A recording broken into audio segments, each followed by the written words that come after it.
Hello, and welcome to the Parenting Roundabout podcast for the week of March 11th. I'm Terry Morrow, and I'm here with Catherine Haleko. Hello. For a weekly episode to talk about parenting in a roundabout way, along with a little pop culture. So, what's been going on in your house this week, Catherine? Anything exciting? Well, as you know, my husband is our chef, much like in your house. Right. But he started experimenting with baking bread. Something that would not go in our house, My husband will make dinner. Occasionally he's expressed an interest in learning how to bake, but it passes fast. Right. He certainly wouldn't be baking bread. Yes. Well, he has acquired this little tray that makes baguettes. And the other day I was not at home, but he was making bread and he required steam. So he filled up the electric kettle with water and boiled it. And somehow a splash of it landed on the top of one of his feet. Ow! And so which was not adequately shod, apparently. Right. It was bare. And I was at work, and when I'm at the library, I really don't check my texts or anything. I have a break partway through my shift, and this happened after my break. So it wasn't until the end of my shift that I looked at my text and saw many. And, one of the first ones was like, I burned my foot. On your way home, can you go to Walgreens and ask them what I should do and buy it? Buy whatever they tell you. Yes, that's stage one. Stage one. Stage two was, I'm going to urgent care. And then the third edition was, they're sending me to the emergency. Oh my. So he ended up in the emergency room. He was there for hours because, it wasn't very serious. I mean, it was serious enough for him to be there, obviously, but it wasn't like a gunshot wound. So he was low man on the totem pole. Yeah. But eventually he obviously was seen. And yes, it was a 2nd-degree burn. So it hurts. Yeah. And then the next day I went to Walgreens and got him all of his, gauze and stuff. So yeah. So all week he's been tending to that. And he has since acquired some kitchen clogs to protect himself. He's like, never again am I going to. Yes, rule one of baking is wear shoes. Yes. And he said, like, I've dropped knives before, like I should be wearing shoes. So he's got shoes coming. Okay. Special kitchen shoes, of course. He can't just wear shoes that he already has. They have to be special kitchen shoes. Of course. And then the other follow-up is that he's decided to volunteer in the hospital. Oh my. So he's now working on that, like where he has to get either prove he has had or get certain shots. Yeah. But he's going to do, they call it the care cart, where he can push it around to different rooms and offer people like a new pen or a Sudoku book or, the earphones or whatever, like little things that make their stay a little nicer. Yes. So that's what he's going to do. Well, he's a good guy, because the many times I've been in an emergency room, I never left thinking, you know what I'd like to do? Is come back here and spend more time. Hang out here with all these fine people. Yep. That's lovely. Yeah. So that's what I missed by going to work. Tell him here's a clue for next time he winds up in the emergency room and he's not being seen in a timely fashion. When my son he wound up having a ruptured ulcer, but we didn't know that. He just was in pain. Right. So we took him to the emergency room and he went up to the front desk and he said, "It hurts, make it stop. And he was screaming, and they took us right away. Despite the fact that there's always gunshot wounds and gang activity and stuff taking precedence. If you go and scream, they maybe will get you out of there. Yeah, I did once go with chest pain. That's one way to get seen pretty quickly. There you go. Yeah. But turns out that the like muscles and cartilage in your chest can also, become irritated and inflamed, and then you can have chest pain that has nothing to do with your heart. So that's what you want to hear when you go to the ER. Absolutely. Except then do I say, you wasted our time. You came here under false pretenses. We let you in because you had chest pain. No, they were actually very nice to me. That's good. Yeah, they were the ER people were very nice to my son that day. There was one man there who was just automatically grasped the situation. I had gone back with him and could tell that my son had a disability, and was just, I think he was 18. He had just turned 18, so he wouldn't have been able to go in the kids ward. But this guy kind of clocked it and arranged that for us and just sort of let me know. And he was so sweet, and just at a time, like a horrible, horrible time, just for somebody to be nice to you. You remember that. And I remember like a few months later, we went back to the hospital for a follow-up, and we stopped in the cafe there to have a bite, and we saw this man, and he remembered us, and he came over and he said to Andy, "Do you remember me?" And of course my son, Andy didn't, but I did. But you did. I remember you, and I know what you did for us, and thank you. So just, it's such a stressful thing. Just a little bit of kindness is nice. I hope never to have to do that or go there again. Right. And I hope that your husband keeps his we have a bread maker, and I don't have to ever, back when I was using it, which has been years and years ago, but still, you don't have to boil any water for that. No. A pretty nice, decent loaf of bread at the end. Yeah. Put everything in the thing, turn it on, go away. But as you've heard, who we're dealing with here. We're not using a bread maker. Yes, but he's willing to suffer for his art. So tip of the hat. Yes. Did he ever finish the bread? Was it good? Yes, it was good. He didn't eat any of it. I don't know why. Oh, no. Because part of the flurry of text was like, here's where I was in the dinner making process, when all this happened. And so he was telling like me and my son, who happens to be home, like, this is in the microwave. It's all done. These other things, just put them in the toaster oven for 15 minutes. He was explaining all of what he had done so that it wouldn't go to waste while he was absent.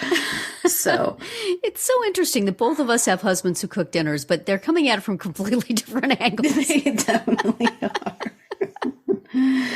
Yes, that is true. Oh, we do get asked occasionally, would you flip on the rice cooker before I get home? Or turn it off usually because it's done. But other than that, we have an instant pot, and sometimes I'm told like, okay, when it gets to this, then turn this thing and flip this and push this. I'm like, I don't know what you're talking about. I don't understand this thing. I don't want to know how to use it. So yeah ours has a simple, usually we just have to pull out the plug, but so we're on a more basic level here. But you know what, as long as somebody else is making the food for me, I don't really care what it is. So maybe I'll tell my husband no catfish for a little while. Yes, after watching Reservation Dogs. So let's talk about these 2 episodes. Yeah. It's kind of like the pinnacle and the silliest of this show in 2 episodes here. What a whiplash from one of those to the next. Exactly. So the first one is called Stay Gold Cheesy Boy. Like, let's talk about them separately because we normally run them together, but these do not run together in any between way. These 2 episodes. Yeah. So the first one, Stay Gold Cheesy Boy, it was just a focus on cheese, of course, played by Lane Factor, and it was just beautiful. It really was. I mean, even in the midst of all of the cursing and the scatological situations. But Cheese, his cousin uncle, I guess is what he calls him, with whom he lives, is arrested rather violently for growing pot, I think, is what his problem was. Yeah. And as an innocent bystander, Cheese is arrested and thrown in this like sort of juvenile detention group home thing run by Mark Maron as the guy in charge. And Cheese just brings his sweet, gentle heart to these people, and it is precious, actually. It really is. So, we meet a bunch of new people we're probably never going to see again. Right. Marin and all the other residents of this place. But yeah, I mean, it doesn't give us a lot of, other plot, although he talks about Daniel and his friends do come and try to break him out. And he's like, no, that's not a good idea. With all the wisdom they possess, which is not much. Not a lot for their... But Jackie, it does, the effect this has that will go forward is that it brings Jackie into the group. Because she sees him being arrested and she goes and tells his friends, and then she goes with them to try to spring him. And he's like, what is she doing here? Why is this? Right. But so I think she's going to be, it seems like her fences are mended with Willie Jack, and everything's good. Because she doesn't hit her. So. Right. So, and, there's a very, very sweet scene where, the main person that Cheese is concerned about is the grandma he adopted from the IHS clinic. Yes. He needs to tell her what's going on. And he finally is able to do that. And it's very, it's very, very sweet. And then it looks like in the end, he's going to live with her. Right. It seems like that's what they finally do to get him out.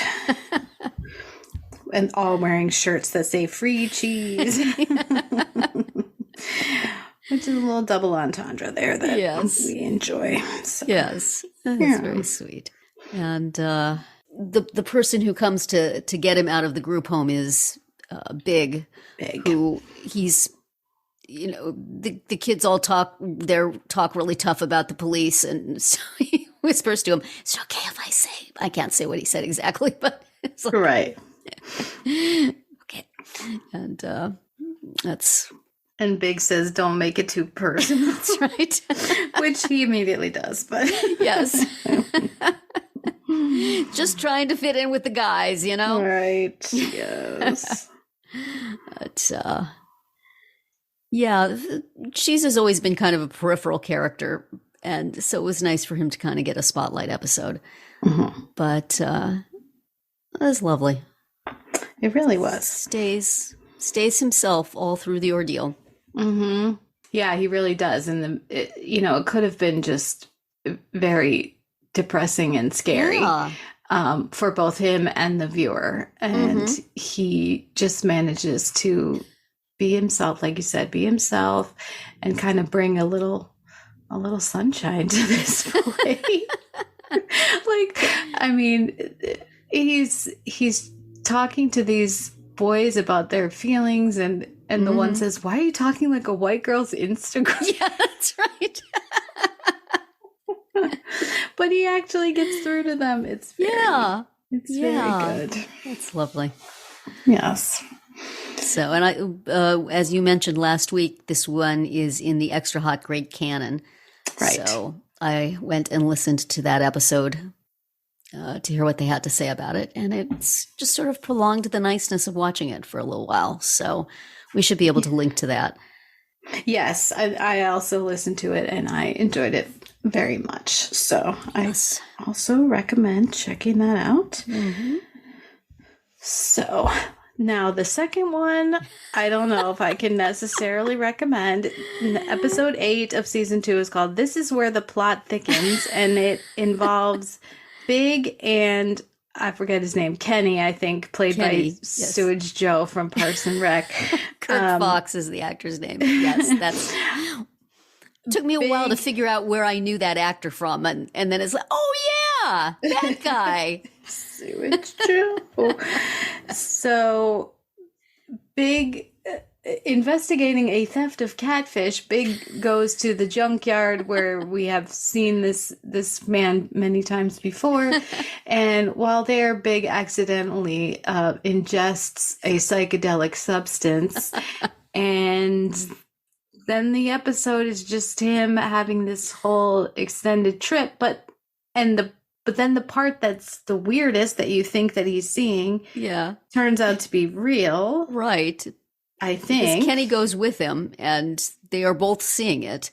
They're both seeing it, and then we see like a news report about it. Yes. The only time we see our main characters of the kids is when they're watching this news report while eating catfish, sadly for them. But yeah, that was pretty much everything about this was like, really? Yeah. Okay. Did we need this? I don't think so. And coming right after that charming episode with Cheese. Yes. Charming, weirdly to say, because he was in such a dire place, but still. Right. This is sort of like, well, okay. Right. What's next? Yeah. The only thing is we did get a little more of the story about what happened to Cookie. Yeah. Because, this has been a thread where Laura keeps asking adults in her life, what happened to my mom? Yeah. And they won't tell her. And now we see that Big was trying to stop the motorcycle that she was on. And he couldn't stop it. So that's what he's living with. Yes, he's bearing that. And also we had Dear Lady popping up from time to time to to save, in one case, save them from the evil cult or whatever that was. Right. And okay, nice to see you.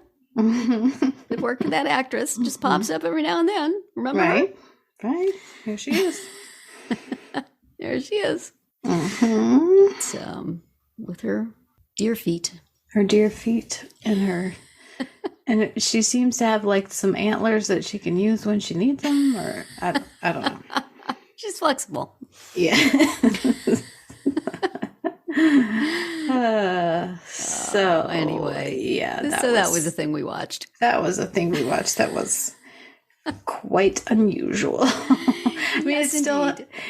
It still had some funny, funny parts for sure. Like, and I felt very bad for poor Big. He's like, I'm just trying to be a good person, and he just accidentally drank this giant liter of something, homemade spiked LSD energy drink or whatever it was. Yikes. Well, at least he solved the crime, the catfish crime. Ugh. Yeah, we're not going to tell you what the deal is with the catfish, and we recommend that you do not watch that episode to find out. No, you don't want to know. Trust us. You do not. Just watch number 7 again. Yes, right. Watch that one twice. Look back. That's all you need. Yeah. That's all you need. Right. So we have 2 more episodes of this season and then 1 more season to go, right? That's right. Okay. Is it crazy? There's 10 episodes in season 2? Yeah, because there's 8 in season 1, right? Yeah, there's 10 in seasons 2 and 3. All right. So we have a little more to look forward to. We move on from This Is Where the Plot Thickens. That's right. As quickly as we can. But, it's fine. They like to do different things. They like to play around. Right. But back to our core of kids next week, I hope. Yeah. I kind of miss them all. Yeah. Yeah, 2 episodes in a row where we had, we had plenty of, obviously we had lots of cheese, but we didn't have very much with the other 3, 4. Right. And hardly any in this one. Yes. So yes. Well, she's deserved the showcase. And yes. I do kind of like some of the old characters, and it's not bad to have them have plots, but maybe not the entire episode. Mm-hmm. Although I suppose this is in service of furthering the story of Cookie, which will reverberate with Allura. So maybe they're laying some groundwork there. I don't know. Right. Really did not need the catfish cult, however. Okay. Anyway, so hopefully there is nothing disturbing or outlandish about your Catherine's Library Find of the Week. We're not following through on a theme here, are we? We're going to leave Reservation Dogs behind and maybe a sunny children's book for us? Nope, a not slug this week. who needs some love? No, this week it's a nonfiction book for adults that sounded fascinating to me and caught my eye because it's written by the woman who was my very first boss in New York, in magazines. She was an editor, and I was an editorial assistant to her and one other editor. Her name is Dawn Raffle. So she's a writer and editor, and she's written short story collections, novels. But she wrote this. I didn't know about this book until it came through my hands at the library. So it's called... You said, I know this author. I did. So that made me stop and check out the book. And it really does sound interesting. It's called The Strange Case of Dr. Couney, I guess is how you say it. The Strange Case of Dr. Couney, How a Mysterious European Showman Saved Thousands of American Babies. Whoa. And basically this guy... he took premature babies in incubators and displayed them at sideshows and Coney Island and stuff. Wow. And he, because he was actually treating them with these incubators, he did save them. He did help them. Yeah. So it's a strange case. Yeah.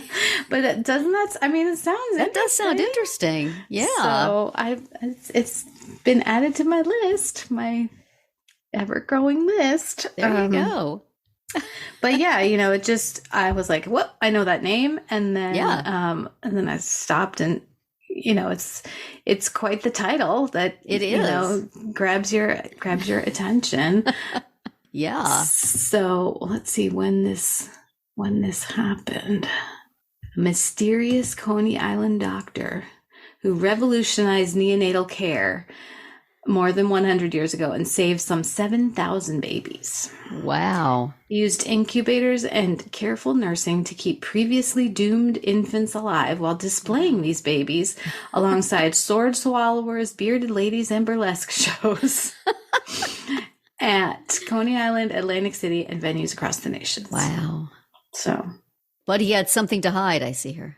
Of course. I mean,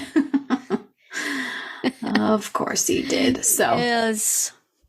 So anyway, that interviews with surviving patients. I know. How much do they remember about their time with Dr. Couney? I don't know. They're like, loved that bearded lady. She was so nice. That's right. I love nonfiction books. This is what I mostly read. Every now and then I'll read a novel, but just somebody gets an idea in their head to write about something, and it's like, I never would have known that or thought about that or looked into that at all, and yet here is a whole book of it. I'm going to listen to this, or I'm going to read it, back when I used my eyes to read. And such an amazing amount of just fun, offbeat, cool stuff out there on the nonfiction shelves. Yeah. Give them a look. Exactly. If that is not your normal part of the bookstore or the library. Yeah. And I'm usually more of a fiction person, but I also, at the library, I have come across some of which I've mentioned here and some of which I haven't, that I've added to my list of things that caught my eye that I want to read. So. Yeah, I think you talked about, didn't you have as your pick one week a book about pockets? pockets, and there was one about listened to that, and it was really interesting. And there was one about like the pocket calculator too, wasn't there? Yeah, I think there was. Yes, or some other little gadget, or I don't remember, but yeah, there. Yeah, I believe there was. There's a lot out there. Yeah, so there really is. Check it out. I'll have to see if this one is on audiobook. You can listen to the. I can listen. Listen to the story of they called them weaklings. These babies. That sounds like somebody could make a movie out of that sucker. Absolutely, yes. It has not yet come to pass. Right. It's such a strange case. It is. And so do you have any contact with this old boss of yours anymore? No, not really. I mean, I'm sure if I needed to, or if, I could probably track her down and. Yeah. Have you looked up to see if she has any other books? Oh, I know she does. I know she has some fiction and story. Definitely a story collection, or perhaps more than one. So good for her. Yeah. So that was from my past. So should we go check out the archives? Yes. What we have to show for our time is old podcast episodes that we will now dig back up and reanimate. That's right. We'll put them in an incubator for your interest. Let's see what we were talking about 1 year ago, 5 years ago, and 6 years ago this week. So a year ago, we were going on one of our trademark rants about a parenting article. And it was all about how lazy parenting is a style of parenting. And we were like, this is basically natural consequences. Right. And that's not lazy. It's actually hard work. Really hard. So miss us with your this is lazy, because I mean, lazy parenting is sitting around and doing nothing. I mean, like, if you're actively doing something, I don't know. I don't know. Let's not label anything lazy, because stuff is difficult in different ways, and generally not discernible by the bystander. Yes. So, oh gosh, as somebody who wrote parenting articles for a large chunk of my life, parenting articles stink, man. Stay away from the parenting articles. I look back at the stuff I wrote and it's like, how did I think I knew anything? I look back from where I am now on my parenting and like, I got through it, but I wouldn't say I was an expert at anything. And yet I was writing like I knew everything. Yeah. So nobody knows anything. Yes. And that was the chief complaint that I brought up last time, and many times before that on this podcast. Like, you read these books and they say, if you do this, the result will be that your child will do that, will do this other thing that you want them to do. Well, like, have you met my kid? Like, it doesn't always work that way. This is the problem, is that every kid and every parent is unique, and what works for some people will not work for everybody. Right. And, some kids do have special needs. Some parents do. And you don't know the situation. And to say, hey, this worked for me, maybe it'll work for you too, here's something to think about, is absolutely fine. But to say, hey, if you're not doing it this way, you're doing it wrong, and you're destroying your child and civilization, is not helpful. And I was reading an article the other day. I fortunately don't have to read parenting articles anymore, because whatever damage I did, I've already done. But somebody was talking and I was agreeing with them, and yeah, that's right. And then they said something bad about a book that I really liked and that was really useful to me. And I'm like, oh, well, that one's okay. Are you sure? What about with this kind of kid? What about with that kind of kid? Don't diss that book. I love that book. That book saved me. So, you just really have to, I think our theory, as we've mentioned it before, is just, look at these resources, read the articles, read the books if you need to, pick out what works for you and discard the rest. Yeah. There's many, many books I read and rolled my eyes at, but there was one good idea. So it's like, I'm taking that and the rest of this. The rest of it, never. I pass. Yeah. And then you sort of jerry rig your own philosophy and strategy based on things that work and things that don't, and things that you can tolerate and things that your kid can tolerate. And but that does not get the clicks. No. You have to give it a snappy name, and you have to be, everybody, you're all doing parenting wrong. Here's what you should be doing. Right. Look at those people over there. Look how bad they are. That's what you have to do to get the clicks. And it's like, it doesn't work that way. No, it sure Sadly, does. if you don't know that now, you will learn that it does not work that way. Yeah, exactly. So, but it's such a big target. It's so easy to throw things at it. Right. People will continue to do it, and everybody thinks that they know best. I used to think that I knew best. I no longer think that. Go with God, all you parents. Right. I'll say a prayer for you, because who the heck knows? Yeah. I would not want to be raising a kid right now. So I'm glad. It's hard out there. Yeah. Yeah. But I mean, every generation has its hard things. So there's always something. That's right. There's always something to not sleep about. And that is what we were talking about 5 years ago. Yeah. Was how, when you're a parent, even if your kids are grown, even if they're sleeping through the night for once, you don't always continue to sleep well because you're still thinking about them. You're still worrying about them. Yes.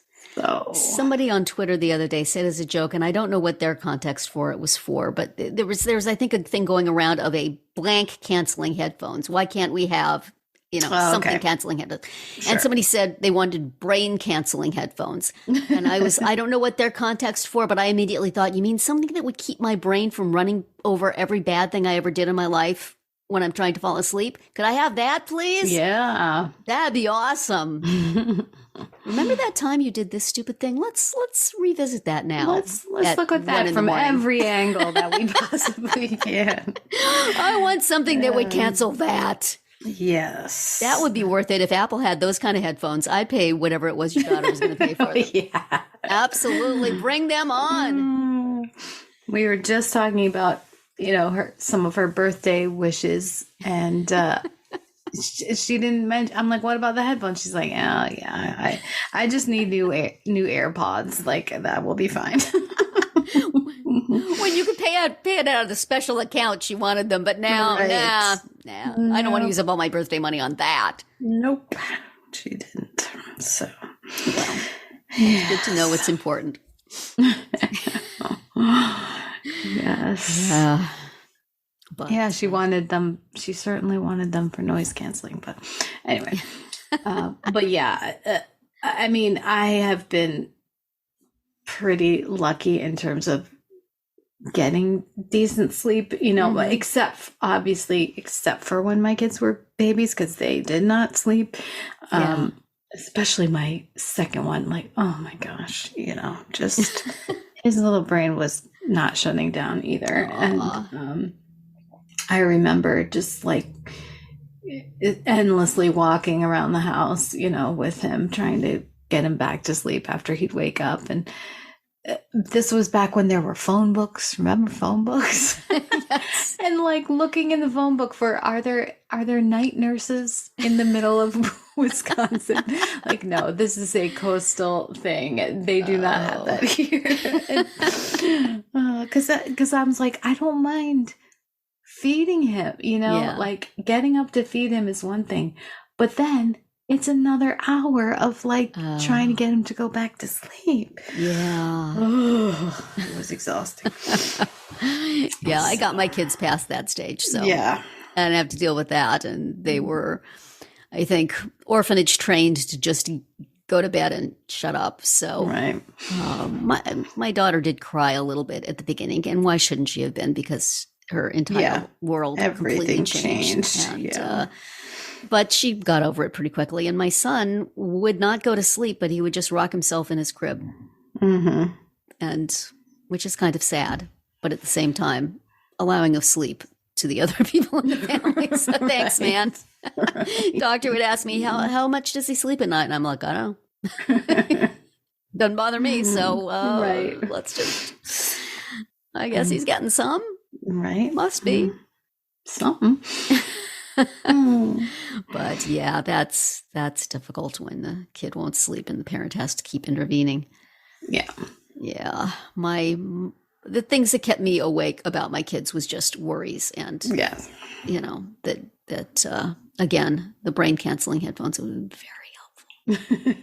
If you could just like turn down the volume on the voice in your head. Right. That's what we need. Just, I'm going to get some sleep now. I'm going to turn you down. Mute you and hit the mute button. And then in the morning, we can revisit all these things. We'll be back. In the shower, we'll do this. But right now, while I'm in bed, I'm just gonna hit the mute. Right. Oh, wouldn't that be lovely? Mm-hmm. Somebody. Well, and we've talked about this before. I think that I've always said that if you ask me what my superpower I would like to have, it's the power to make myself or anyone else fall asleep at the snap of a finger. Yes. And wake up. So, you know, just be like, okay, everybody, time to go to bed. Done. Time to fall asleep. That'd be awesome. Yeah. Wow. That would be very useful. Don't you think that's a good superpower? I think so. Yes. Yes. I haven't seen any movies about this, but no, that's what I would do. Somebody should think of that. Mm-hmm. Yeah. My problem. I should write a graphic novel or something. Yeah, there you go. Or just a regular novel describing how this person found they had this power and how they used it for good. Yeah. Or possibly bad. Right. Then I'd find out all the problems with it if I started to look a little closer. Yeah. Like you don't want to use your power when somebody's driving. Well, no. Yes. I would use it for good. Yes. But you would have to, whatever it is, make sure you had good control of it. Yes, that's true. Yes. I could see downsides, but still. These days, in my old age, staying awake is more of a challenge than falling asleep. But I have this, I don't know if I've ever mentioned this before. I have this bit of advice. If you are laying in bed and you're having trouble falling asleep and your mind starts going in directions that are not going to be sleep conducive, I have found that repeating in my head song lyrics from like when I was in high school that are still there. Why they're still there, who knows? But they are. Right. All the lyrics, everything from my past is there. And I start reciting those lyrics and I fall right to sleep. And it blocks out all the other stuff. So, anyway, that if you were having trouble with insomnia, give that a shot. They're there. They're waiting to be helpful to you. It's... They're not going anywhere. They never go away. Algebra, history, everything else you learned in high school, completely vanished. But the song lyrics are there. I used a lot of John Denver in this brain. During those times when I was trying to get my kid to fall asleep, I remember conjugating French verbs in my head just to have something to do. That's the kind of thing. That's the kind of thing I'm talking about.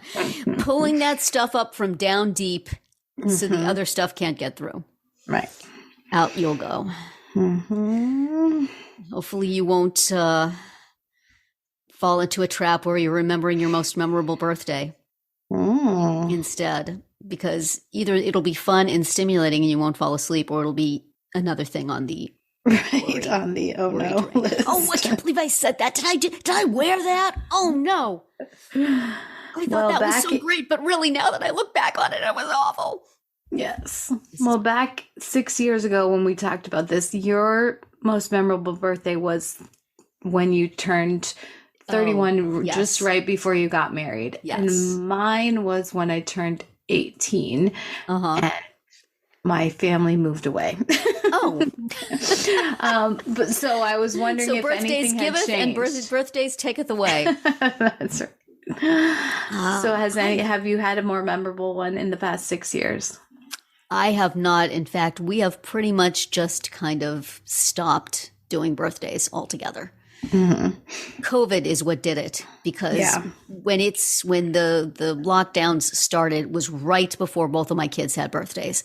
Mm-hmm. And we had been planning a birthday party for my son, and my daughter was going to turn 30. And so we were going to do a big thing for her. She had all sorts of things she wanted. And then all of a sudden it was, sorry, can't do anything. Darn the luck. Where do you want to order out from? So, and that's just kind of where we've left it. A birthday person gets to pick the takeout. Even now that we can go to restaurants, it's still like, you know what? It's sort of fun to have it at home, isn't it? Isn't it nice to never leave the house? So we've just really fallen down on this birthday stuff. And my son is now asking what we're going to do for his birthday, which is later this month. And I'm like, I don't know. What do you want to do? You want to go out? You want to do this? You want to do that? And he's non-committal. And it's like, you got to do some of the work here, man. Right. If you're not going to come up with anything. If you're not going to tell me what to do, I'm not going to tell you. Where do you want to get takeout from? So we'll probably go to a restaurant with his friends. But I think we did that last year, actually. But we're just, and for my husband and I, maybe we'll go out to a restaurant. I think for my husband's birthday, we did go to a restaurant. So I guess we're going out to restaurants as a family again. Maybe eventually we'll have parties or do something interesting, but probably not. Have you had a memorable birthday? I mean, I still don't think as memorable as that one I already talked about, but have you had one that's memorable in a good way? No, I mean, that one was still good. Because I think I told the story on that episode of my friend throwing me a surprise party. Aw. Anyway, but I did turn 50 during COVID. So that was somewhat memorable because nothing happened. But I do remember that we had this cake mix that my husband had acquired, and it was like this huge sort of bucket that it wasn't just like a little box. It was like this whole big kit in this big bucket. And so I told my kids that what I really wanted for my birthday was for somebody to make that cake so that it would not be sitting around anymore. It would be eaten. Yes. So they did. So that was fun. Yeah. So it was nice to have, kids who were old enough to do something that. And they did. So we enjoyed that. And we had some novelty glasses that said 50 and stuff like that. So we do have some pictures. And the funny thing is there's some pictures of me like wearing the glasses and standing by the cake, but I'm wearing my Very Well t-shirt. Why? This was the pandemic where you just wore athleisure or t-shirts and sweatpants every day, and that's what I was wearing. So I'm I don't know why I decided to pose for pictures wearing that outfit, but I apparently did. Yikes. Yeah. Anyway. Recently I had both a friend and my husband turned 70. And for my friend, her family threw her a party and people came from long distances to be there. And it was super nice. And I was like to my husband, do you want something and he's no parties, no nothing. Maybe we'll go out to dinner, which we did. Right. So it's it's pretty easy. Because he doesn't want anything, Exactly. Don't get him the funny gifts. Don't get him anything. It's just a birthday. Right. So I feel a little bad because it's a big birthday. And shouldn't we? No. So we did go to one 70th birthday party that was a big deal. It just wasn't his. It just wasn't his. and that was fine. And that was fine. That's showed him what he didn't want. That's right. Yeah. But I don't know. It's just another day. We're unsentimental now. Right. It'd be a while before either of my kids has another big birthday. So they both passed 30, so with no fanfare because, so if I'm still around when they're 40, maybe they can have a big party. But the party's over for this podcast. That's right. So that is it for the Parenting Roundabout Weekly Roundup. Next week, we'll watch the last 2 episodes of Reservation Dogs Season 2. That'll be Episode 9, Offerings, and Episode 10, I Still Believe. You can find all our episodes on Spreaker, Apple Podcast, Amazon Music, or wherever you get your podcasts. You can find recaps, links, and an opportunity to comment on our website at parentingroundabout.com. You can also talk to us on our Facebook page, on Instagram, or on Twitter, where you'll find us at Roundabout Chat. And please visit our Amazon shop at amazon.com/shop/mamitude, where you can find links to a lot of the things we've talked about over the years. We'll see you back here next Tuesday. Goodbye, Catherine. Bye, Terry. Bye, everybody.